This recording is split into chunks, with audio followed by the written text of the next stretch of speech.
Bom dia a todos.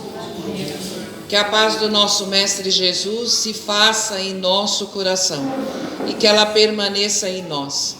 Vamos elevando os nossos melhores sentimentos de amor, de gratidão e de louvor a Deus, rogando a Ele amparo para as nossas necessidades, para que traga para nós nessa manhã de sábado esperança, fé, determinação, perseverança e principalmente sabedoria para a gente poder lidar com as situações que se apresentam no nosso dia a dia.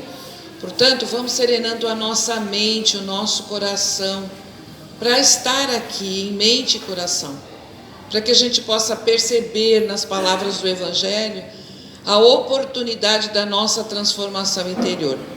Como eu costumo dizer, cada um de nós tem as nossas tragédias pessoais, cada um de nós traz dentro do coração problemas que acreditamos insolúveis, problemas que acreditamos não ter solução.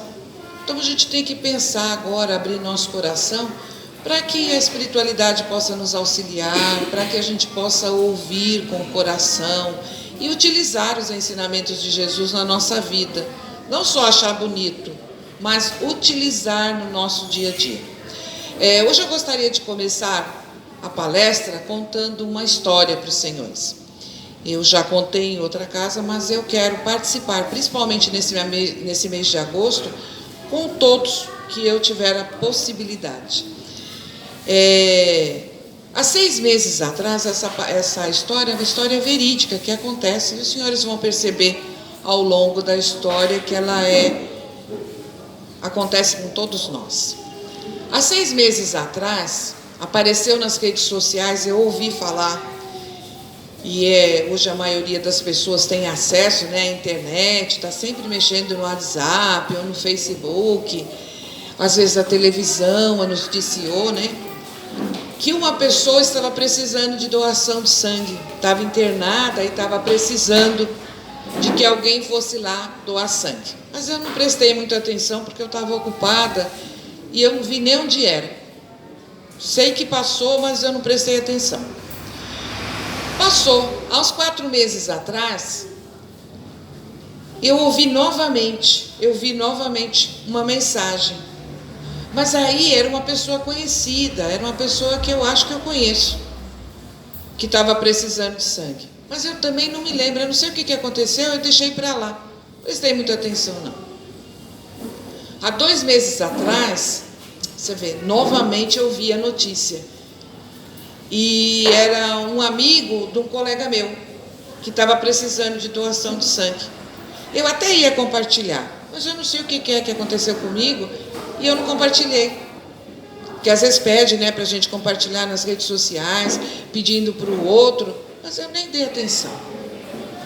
Há 1 mês atrás, foi meu primo que estava precisando de doação de sangue.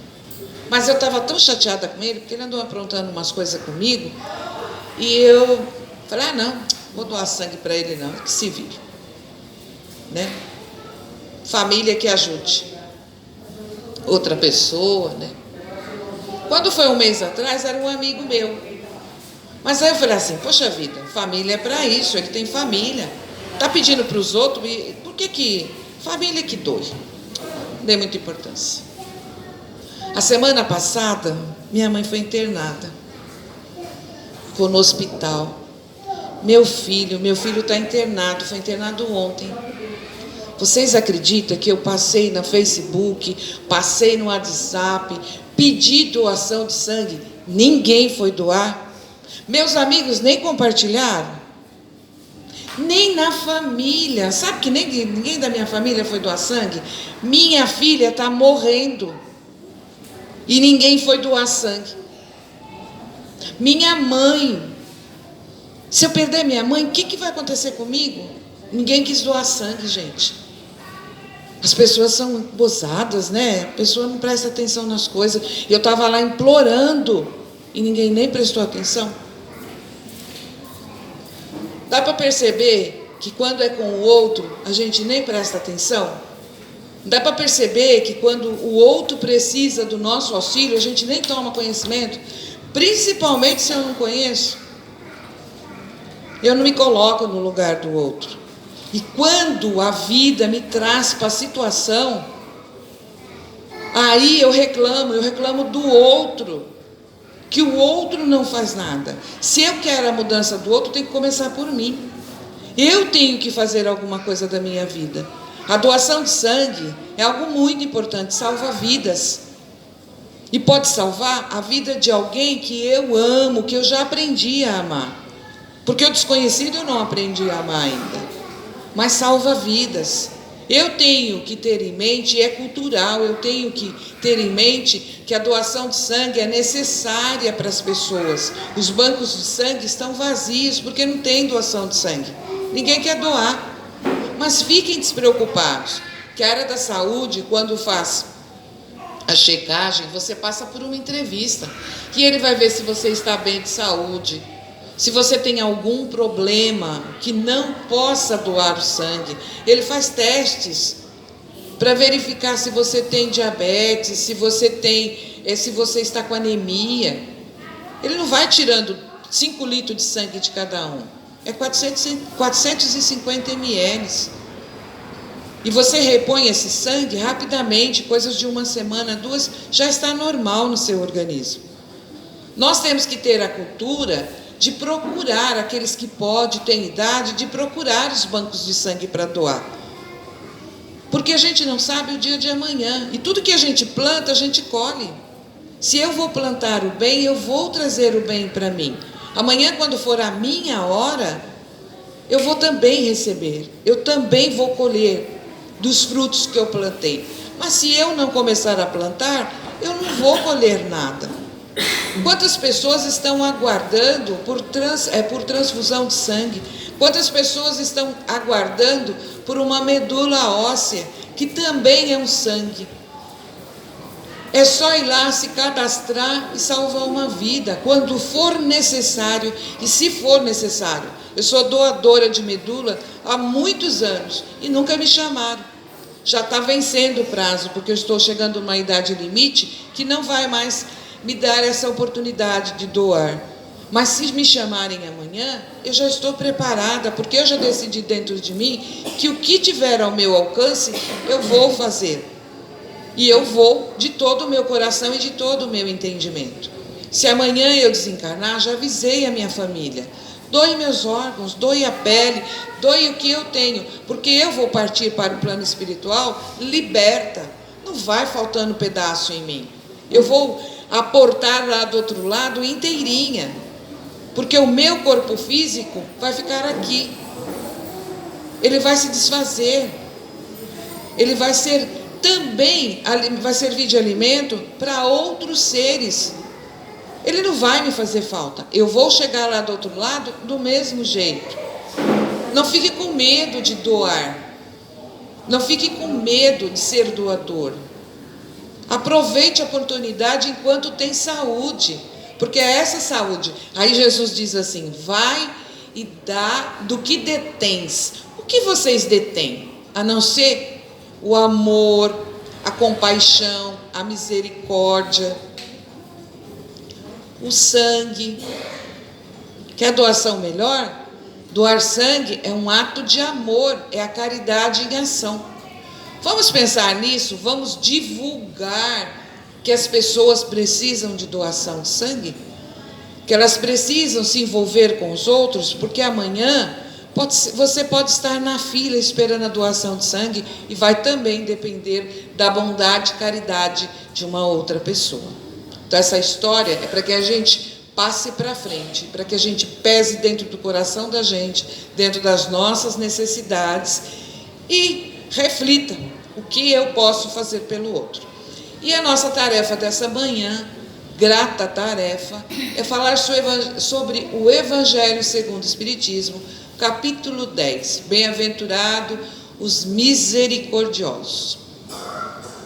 Sério, o que é misericórdia? Como é que eu vou ter uma coisa que eu não sei o que é?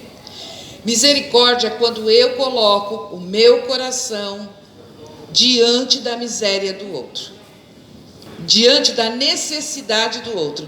Olha, nós acabamos de falar de uma história em que a gente usa de misericórdia.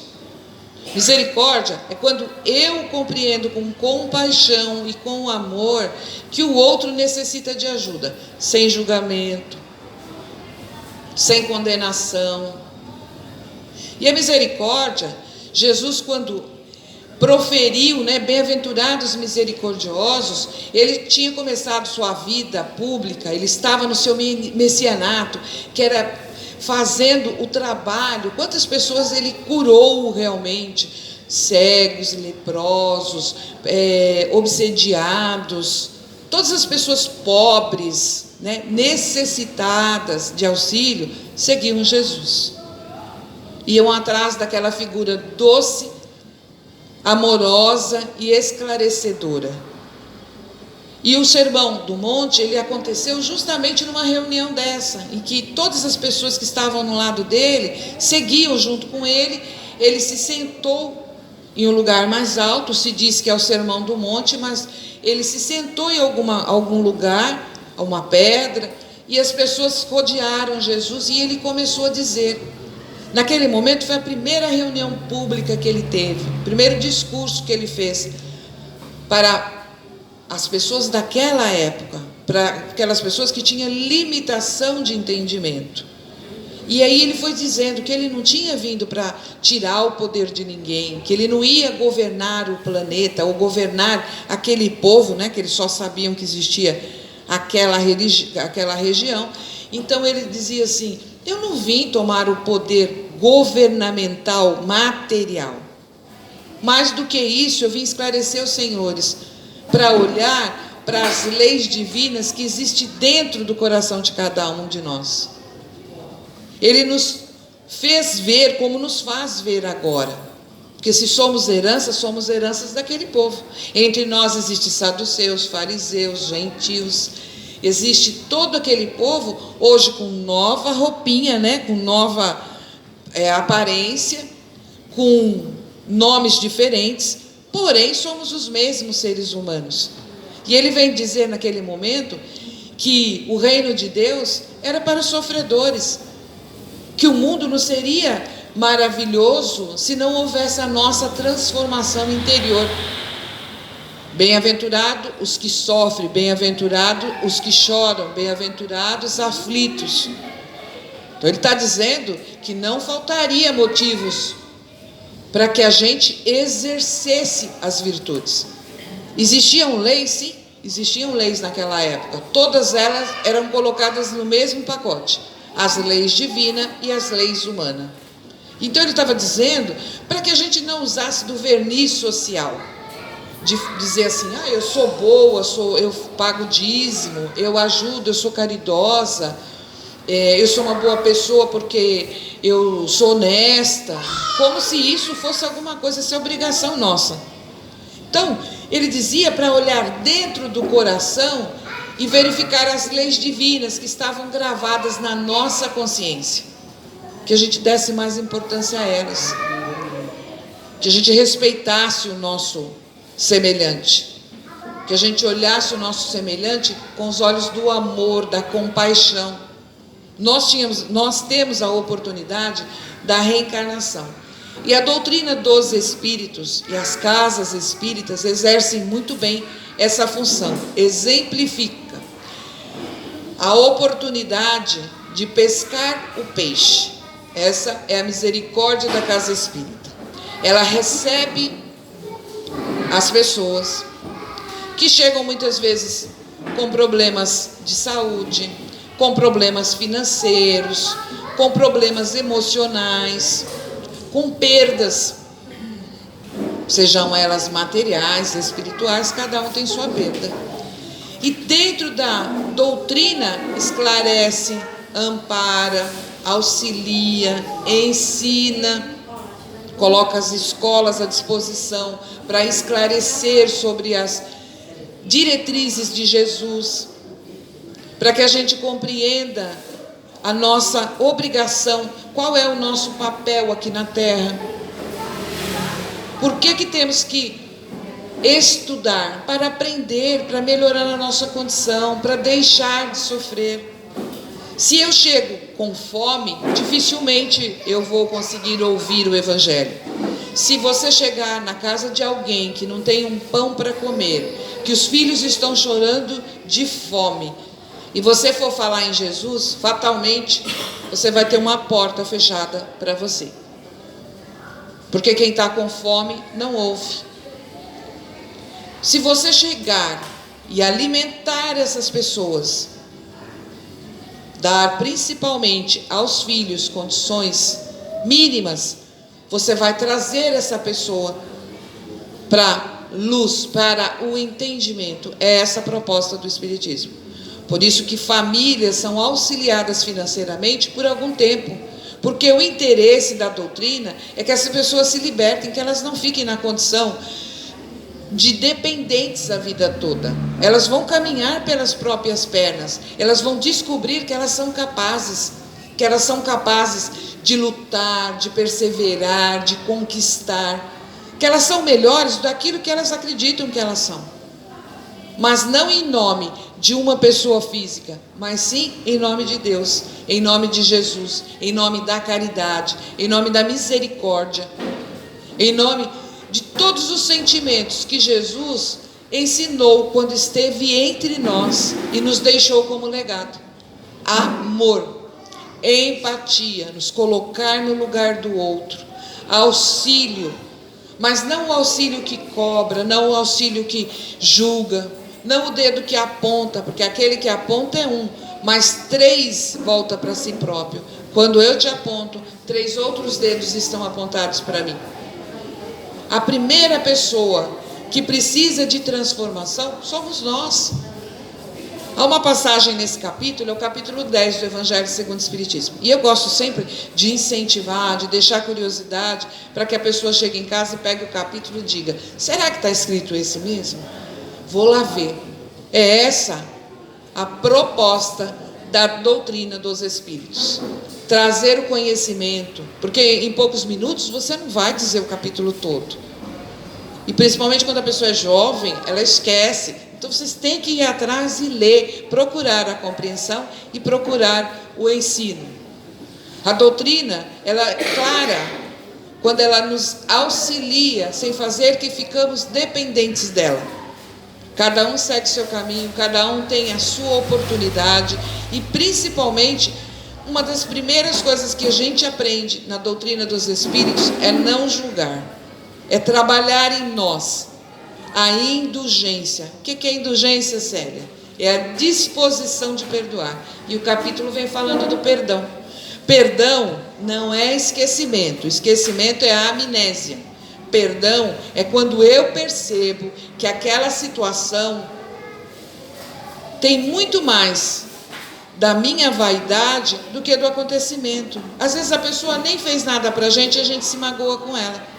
Quando Pedro pergunta para Jesus, quantas vezes se tem que perdoar? E Jesus diz, 7 vezes, 70 vezes, cada situação, ele deixa claro que a partir do momento que eu me colocar a disciplina do perdão, eu não vou me ofender. A pessoa vai fazer e não vai me ofender. Deus perdoa? Vocês acham que Deus perdoa? Jesus perdoa? Nem Deus e nem Jesus perdoa. Eles não se ofendem. Eles entendem que nós estamos no caminho, que nós estamos aqui para melhorar, e que nós somos, se somos criaturas de Deus, se somos centelhas divinas, se Deus nos colocou aqui, se lá naquele momento o povo judeu era os escolhidos, nós hoje também somos os escolhidos. Deus não escolhe os capacitados, Deus escolhe e capacita os escolhidos. Se nós estamos passando por aquela experiência, é porque Deus com certeza vai nos capacitar. E Ele sabe que nós vamos melhorar. Querendo ou não querendo, em algum momento na nossa vida, nós vamos melhorar, nós vamos crescer. Pode demorar essa reencarnação. Eu posso voltar lá para o planeta primitivo, começar tudo de novo, mas eu vou melhorar. Eu vou sair desse planeta de prova e expiação e vou para planetas melhores. Eu vou evoluir. Isso é fato. E Deus sabe disso. O que ele quer que nós compreendamos é que nós não devemos ficar de mimimi, como crianças infantis que toda hora está fazendo birra porque o amigo levou a bola para casa.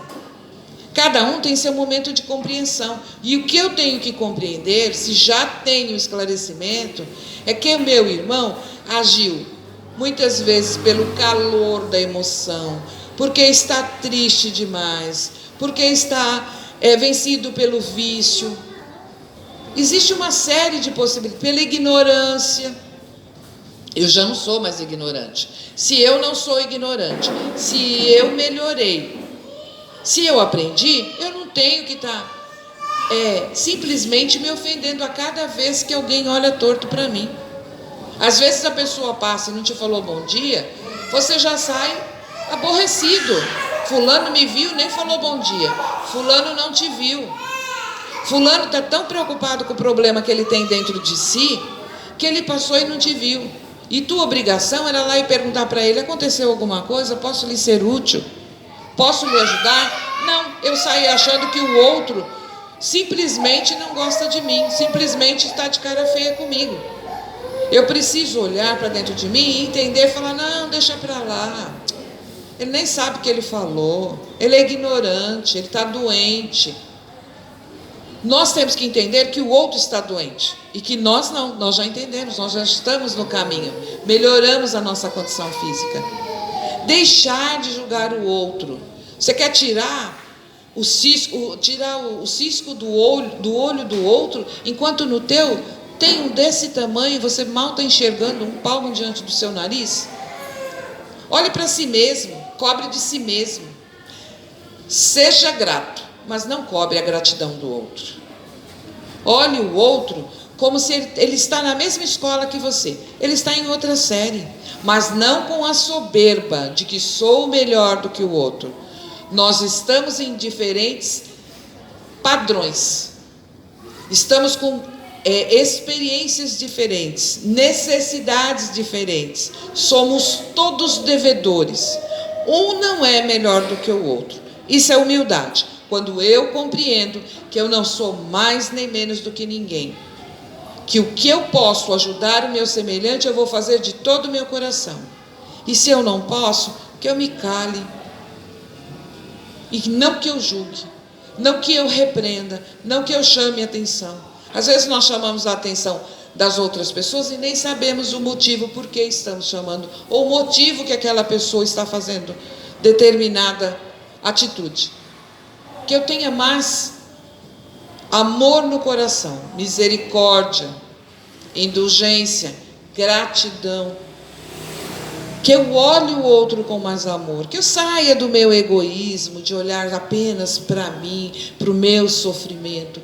Todos nós temos medo, ansiedade, angústia, necessidades, sonhos. E precisamos fortalecer um ao outro. Se estamos em sociedade, é porque precisamos melhorar.